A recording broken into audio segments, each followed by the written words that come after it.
Good evening and thank you for joining us. It has happened again today. Another aerial object was shot down by U.S. warplanes amid bipartisan criticism about an absence of details regarding these incidents. The latest shoot down happened over Lake Huron following those over Canada's Yukon territory and off the coast of Alaska and the Carolinas. In a tweet, Representative Elissa Slotkin of Michigan said the object was downed by pilots from the U.S. Air Force and National Guard. CBS's Skyler Henry starts us off tonight at the White House, where officials there are responding. Skyler, good evening.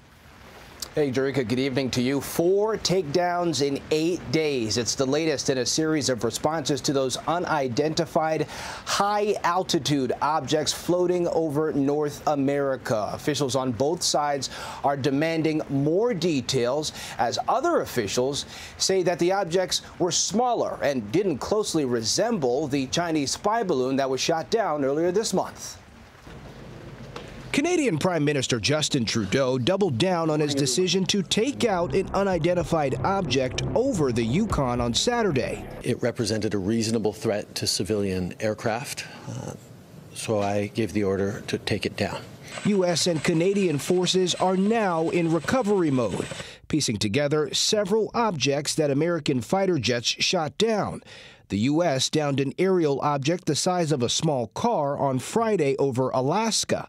It landed on sea ice, and crews are still working to get answers on who owned it and what it was. The predominant concern by the president was a safety of flight issue at that altitude. Lawmakers who were critical over President Biden's timing on shooting down a Chinese spy balloon earlier this month say while they're demanding details on who's behind the latest objects, they're pleased with the response. I would prefer them to be trigger happy than to be permissive. What's gone on the last, 2 weeks or so, 10 days, has been nothing short of craziness. And the military needs to have a plan to not only determine what's out there, but determine the dangers that go with it. Officials are on alert, temporarily shutting down the airspace over Montana on Saturday after concerns of a radar anomaly near the Canadian border.